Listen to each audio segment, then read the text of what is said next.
Alright, morning guys. I'm not sure if it's straight after the last clip or whether this is a whole new video. I'll see how the editing goes.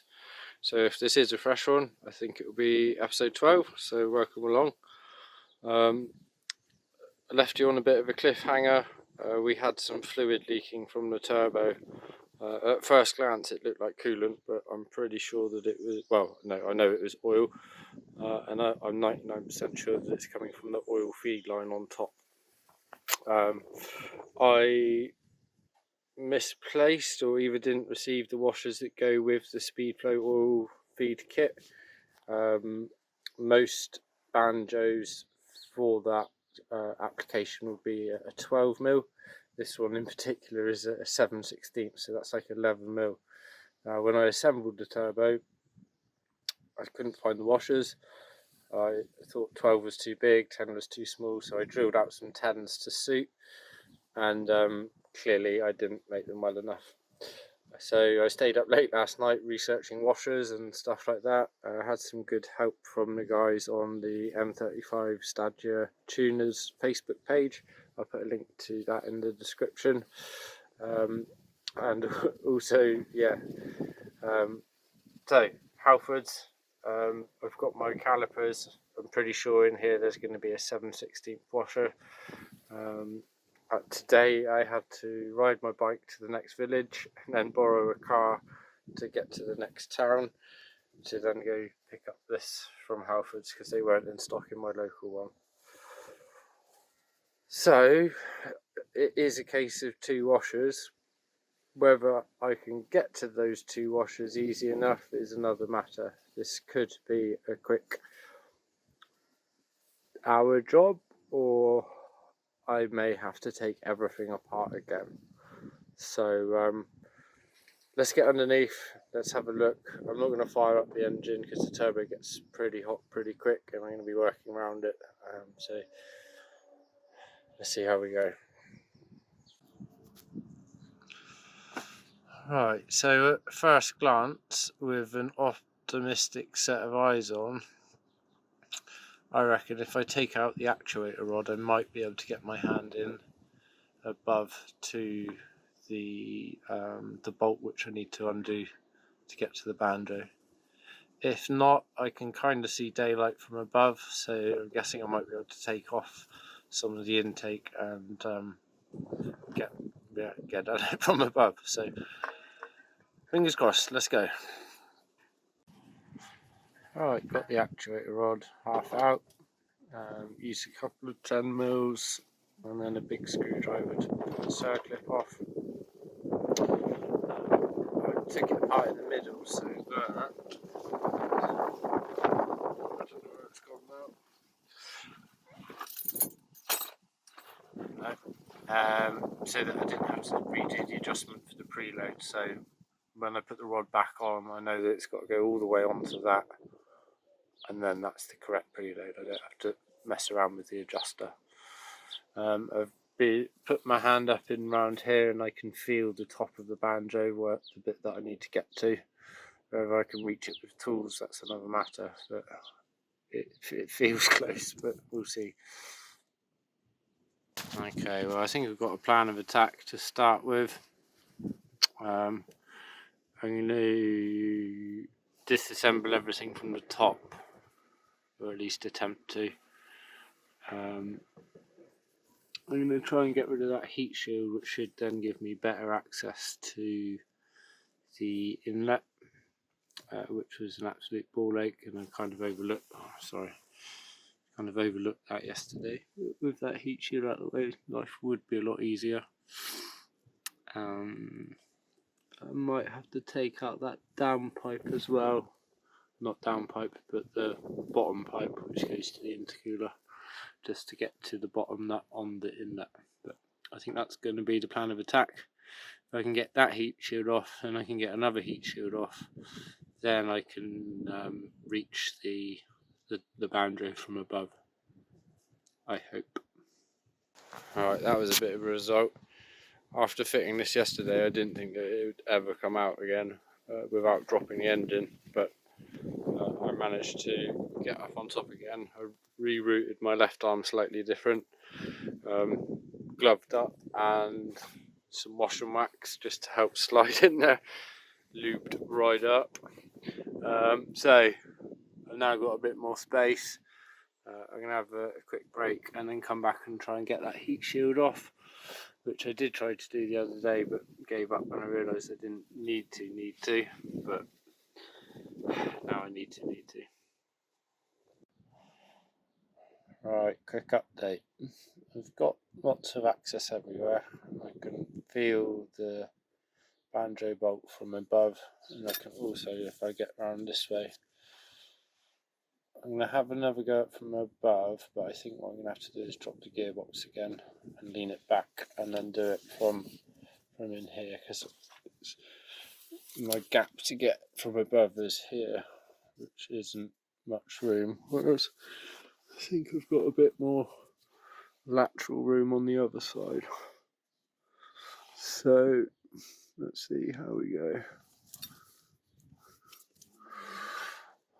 So before I drop the gearbox, I'm just going to quickly whip out the O2 sensor. That's easier with the engine and gearbox up in situ. That should then give me enough room to work around the dump to get to this banjo bolt. That's my thinking anyway. So I've got the O2 sensor out. Now I'm just going to drop the mid pipe. You can see I put the stand at the back just to catch it while I undo this flange up here. And then should be good to drop the gearbox. I'm going to do my best to leave the dump pipe on, just because it's an absolute pain to get to the nuts. Right, we're back under. Got the gearbox dropped, exhaust out the way.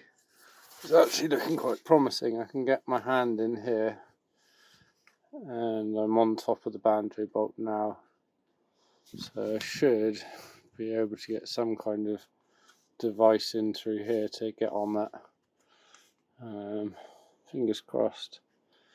If not, might have to drop the turbo. But hopefully it won't get up to that. We're nearly there if we do have to. Right, I cannot get in there properly. I can get a socket to sit on top of it, but I can't get a ratchet on top of the socket. I can't get a spanner in there, even a stubby one. I'm going to try and just loosen the 4 studs that go to the manifold, see whether I can drop it a bit to gain a bit more access. I don't need to take the turbo out, but I might need to drop it down just to give a bit more access. So we'll see how we go. Hopefully I don't have to take the dump off, but if we do, we do. Alright, dump pipe is coming off. Sorry about the light from outside. These are all cracked. I'm just undoing them with my fingers now. So much easier than the stock one. Such a good design. Nissan, take note. Maybe you should hire GizFab as your main designer. Here we are again.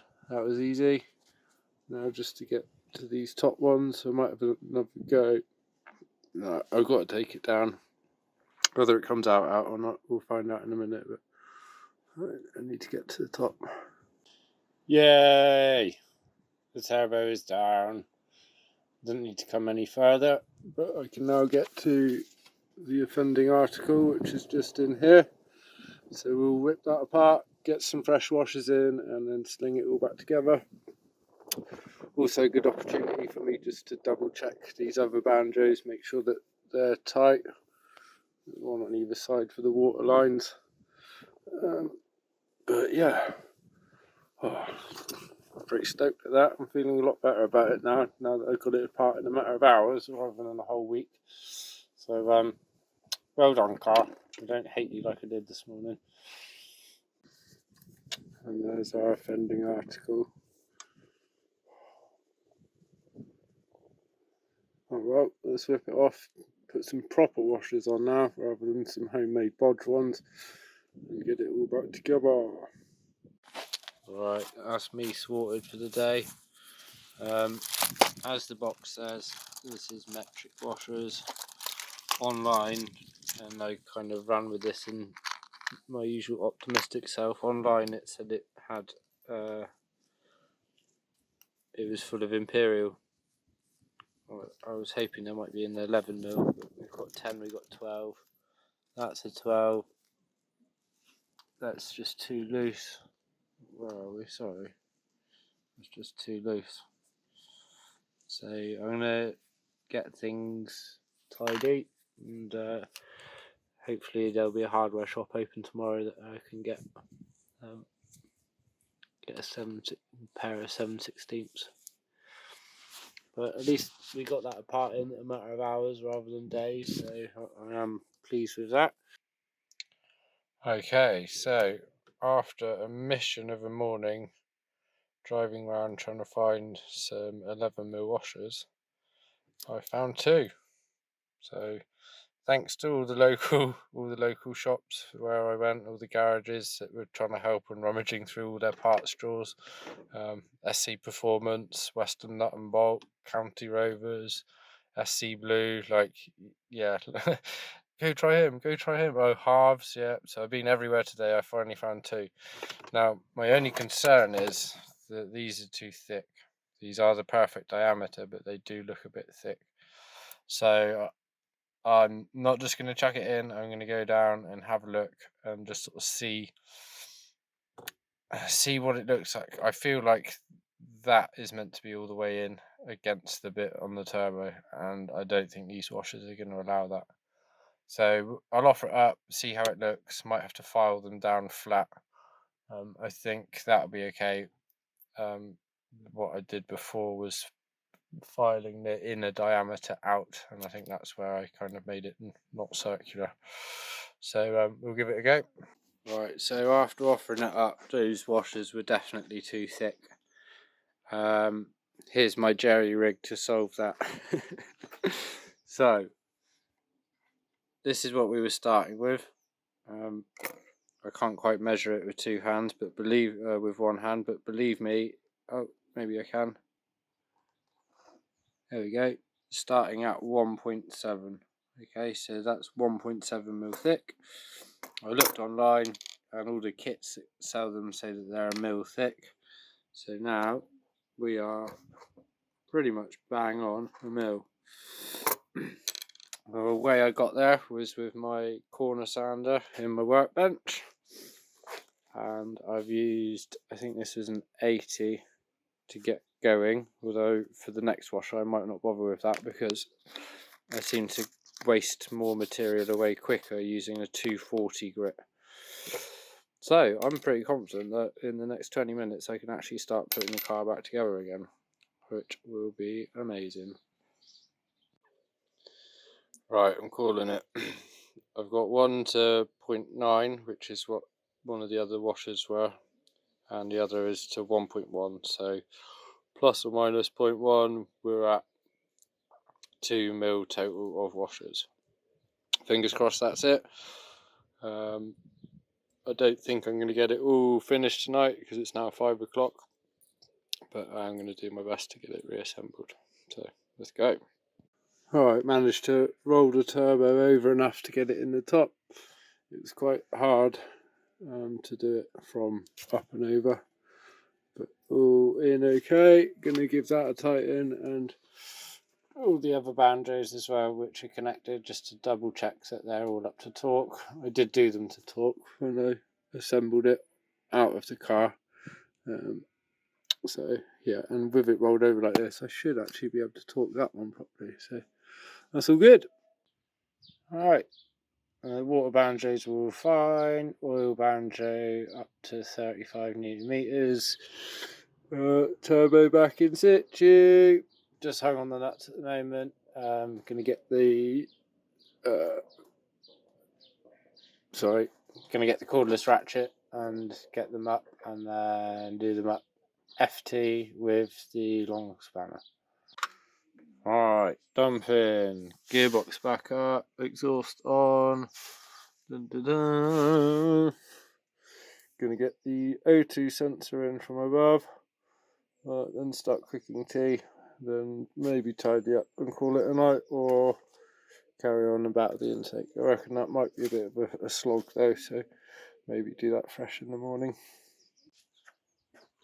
Morning guys, we are now on the final push, part 2. Did try and be clever with the intake last night and avoid taking out that bottom stud like I did first time round. It didn't work, so I'm going to take out the stud because that worked when I fitted it last time. With the stud out, then I can hook it into the bolt from the top, and then I can get the stud back in, nut on, and then tighten the bolt from the top. So I got the stud out with a bit of double nut action. Couldn't grip on the end of that. I think it's like a 5.5 or a 5 or a special size stud. But, yeah, got that out. So drop the intake in, slot it into the top bolt, get this in. Let's do this. Okay, the bottom stud is in, the nut's almost tight. I'm now lying on top of the engine. I didn't show this properly yesterday, I only talked about it. I think this part is probably the most fiddly part of the whole thing, and what I'm about to do I think is the most cunning thing in the whole process. So I've got my glove on, I've covered it in soap, it's really tight in here, so that should help it slide in. What I'm going to do is slide my hand in, slot the 12mm onto the bolt, and then with my other hand I'm going to get this long rod and feed it through this way and then meet in the middle. There's just not quite enough clearance to get in there with the 12mm from outside, so I need to join in the middle. I've then got a small ratchet on hand ready to tighten. Once I get tight, I've got a bigger ratchet as well. I've also got, which is coming useful, is a magnet just in case I drop something. So I've got an extending magnet, and I've also got my son in the house, so if I get really stuck I'll give him a shout and he can pass me some tools. So hopefully this will be as easy as I've just described it. That worked just as planned. So what took me about 4 hours to complete the other day, I've just done in about 5 minutes. Got my lad helping me this morning as well, so he's sorting through tools and tidying up and passing me stuff as and when. I'm just going to go underneath now and snug up the bottom nut on the stud. Then I'm going to do the wastegate actuator rod. Then I'm going to link up the coolant and the oil. Then do bottom pipe, then do top pipe. So let's crack on. Bottom nut done. As you can see, it's still double nutted. I'm going to leave it like that because with that second nut on it, it gives you better access to tighten it up anyway. But that is definitely snug. So now time to sling on the wastegate actuator and yeah, move on. Right, got the oil line all connected. Back underneath now. We're about to do the lower pipe going to the intercooler. Got Rupert here to help me. Say hey. Hello. So yeah, almost the final bit. It's just this pipe and then the top pipe. Fill it up with oil, coolant, and then start her up. Right, all together. Oil in, coolant in, top pipe in. Just spotted I need to plug in the MAF. Gonna have a quick coffee and just think about if there's anything else that I've missed, and then we're going to come back and fire it up. Okay, we're ready to go. I've got Rupert in the driver's seat on the key. Rupert, when you're ready, dude, start it up. Oh yeah! Right, that little flapping noise, that's just the fan shroud. It's sounding really good. Just going to let it run for a bit, have a wander around. Hopefully we've solved that oil leak. Run it up to temperature, and yeah, fingers crossed this is it. Right, pretty sure we've nailed it. I left it idling for about an hour, no visible drips. Been bleeding it and trying to get all the coolant in there. So just about to reconnect the drive shaft and then take it for a drive. Morning guys, Right, it's the next day. We got it all together, went for a successful test drive, made it home. Few bits of tinkering to do with the boost controller and boost solenoid and stuff, but yeah, success, I think. I put some fresh card underneath, so this is kind of going to be the moment of truth to see whether we had any leaks overnight. Little bit on that side. Okay, interesting. I'll look into that. Alright, sorry, shouldn't have left you on a cliffhanger like that. This looks like it's coming from the sump. I did an oil change, I put a fresh washer on, but perhaps I didn't do that up tight enough. Guessing this is a little bit of residual from the original leak on the turbo. That looks about where that was. So I'm not going to take it all apart again. I am going to do a bit of fiddling with the boost solenoid. I haven't got any driving to do, so at the weekend I'll get it back on the ramps and try and sort this oil leak, or I'll give it a little bit of a tighten from where I can reach now. So this is the end of the video. Thanks for joining me on what's been an epic 10 days. I guess we're on day 11, but hopefully we're all good now. Next video should be brakes, because they've been put to one side because there are a few delays with those. So I've got all the bits now for them, all the rebuild kits, all the extra bolts that I was missing. So yeah, I reckon that'll be the next one. So all the best, take care.